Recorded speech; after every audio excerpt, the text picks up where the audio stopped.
everybody, welcome back to another Rosh Reviews, where today you join me in truly one of the most bizarre looking cars I have ever sat in.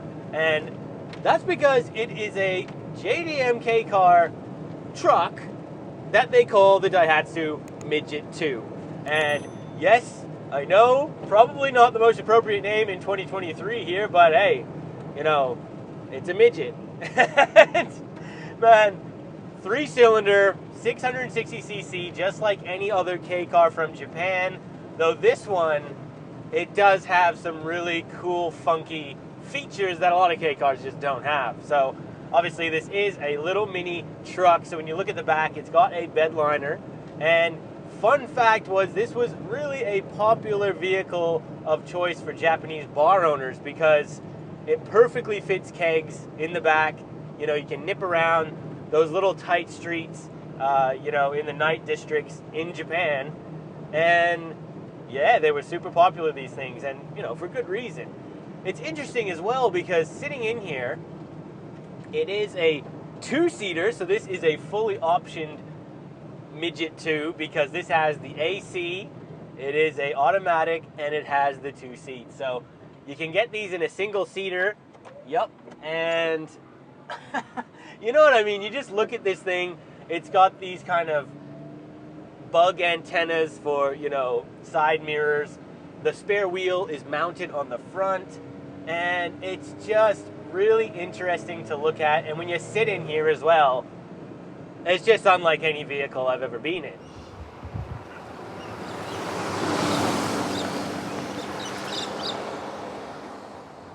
Now, there are 2 generations of the Daihatsu Midget. So we had the first series, first generation you want to call it, and that was from 1957 all the way till about 1972. And those were actually pretty much a moped. I believe a lot of those were 3-wheel, you know, not even fully enclosed. It wasn't until 1996 that they came out with the Midget 2. And obviously this has 4 wheels, it is enclosed, but it still does very much feel like a tuk-tuk if you've ever been to Thailand. And yeah, it is not powerful. Again, 660 cc's, it's a 3-cylinder, and it makes roughly 30 horsepower. So yeah, it ain't quick. Now you could get this in a automatic like we have here. It is a 3-speed column shift, and hey, you know, for what it is, it seems to be doing an okay job. You also could have got this in a 4-speed manual. This particular one, it is just rear-wheel drive, though you could option these as a 4-wheel drive as well. And just again, it is quite funny because when you're looking from the driver's perspective, you've actually got this tiny little speedo kind of in the left portion of where you would think the speedometer is. And then you've got a radio on the right-hand side of that, which basically takes up 70% of that space. So, you know, the radio is more important than the speedo in this thing because it's so slow, you're not really going to be bothered with seeing how and the kids love this thing, you know what I mean?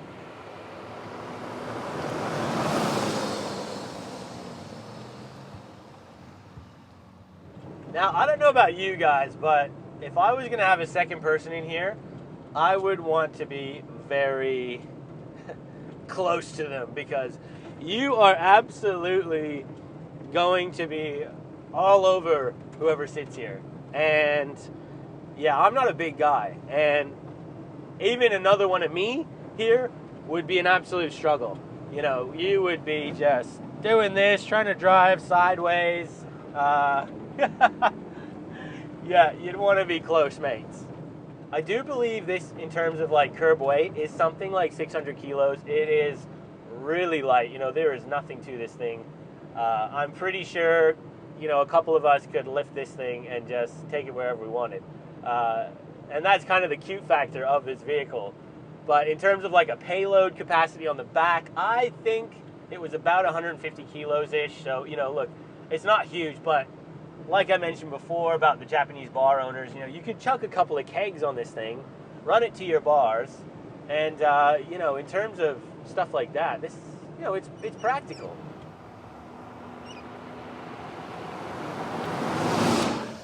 Now, I did just do a review on a Daihatsu Midget. So that is basically the new version, I would say, of this vehicle. And honestly, you can definitely see the improvements in the Midget. And it's cool that they are still making this type of a vehicle in 2023. And the Midget, guys, again, if it's out, I'll link it. If not, subscribe, because that video will be coming out very soon. And it's just cool, it's unique, and they actually are starting to become quite popular here in Australia. Look, in terms of ride, this thing is loud. There's a lot of road noises. You know, you really need the radio on or something to drown out all of the road noise and the wind noise. You know, you can hear the motor as well. It sits directly underneath you. And, you know, it's exactly what you'd expect, to be honest. You know, it's a bit bouncy. It's a bit wobbly. The steering is a little bit disconnected. But at the end of the day, it's for slow speeds. It's for in town. It's simple. The 3-speed is smooth enough, although this thing is very slow.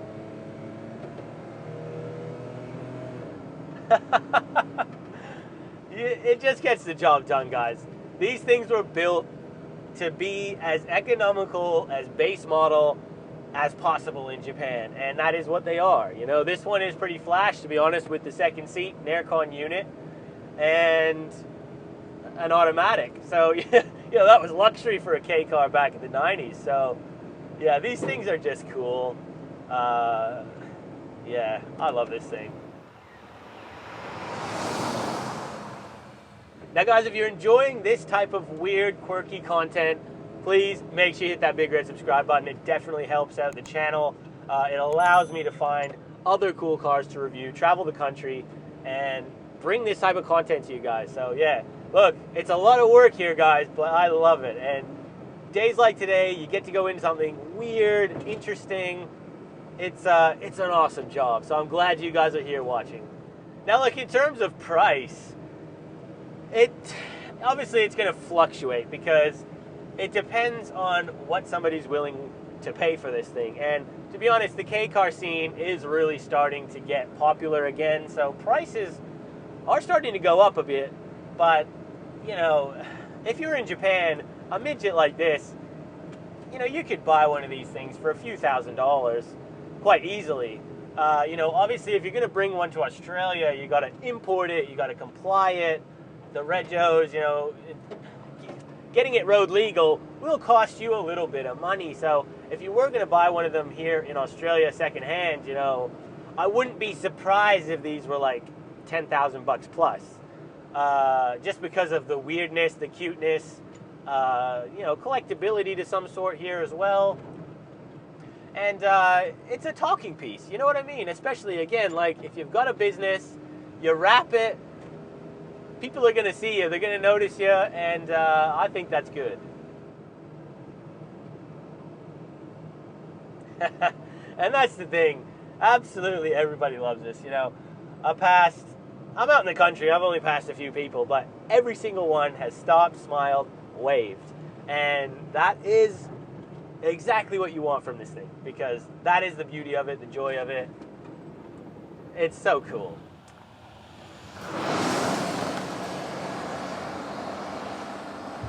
All right, people. Now we are brave enough to be on the main road now. So this is going to be a challenge because it is not fast. And yep, it's got body roll. It leans. We are flat to the floor, going up a hill, 60 k's an hour. Steering is all over the place. We got a Land Cruiser just about to come up us. And the roads are wet and it is still raining. So this is, man, you gotta have a little bit of confidence driving this thing, I think. In town, it's not too bad, you know, 60 k's an hour-ish. It's pretty good, but yeah, she gets floaty. Yeah, anything above 60.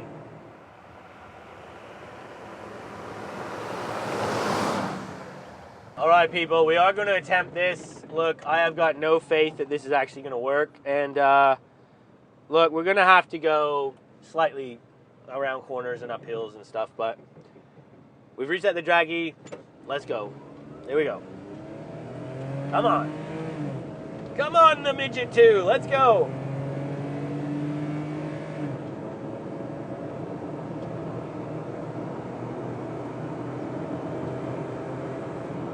Oh, these corners. So dodgy. Come on. Slightly downhill. Let's go. 85. 90. 91. 92. 93. Look. That's the max we can do today.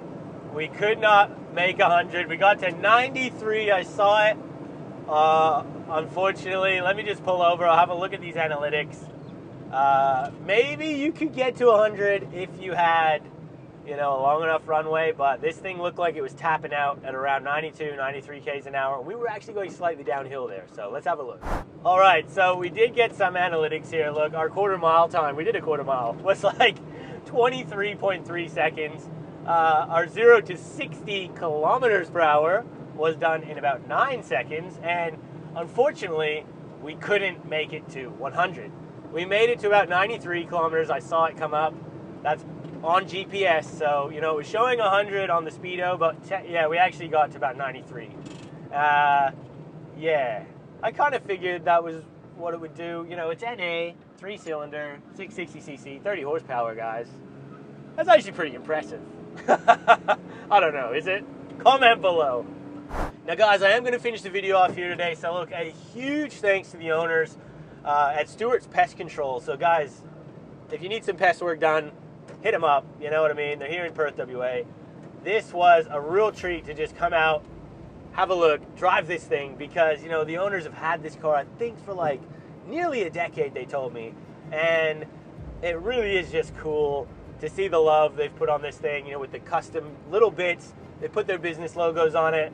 Again, I think that's such a smart idea, and this thing has charm, it has character, it's quirky, it's fun, and to some extent, this thing is quite practical. So, I hope you guys enjoyed this video. I hope you learned something. If you did, make sure you hit that like button, consider subscribing if you're new here, and we will see you on that next video. Take care, guys.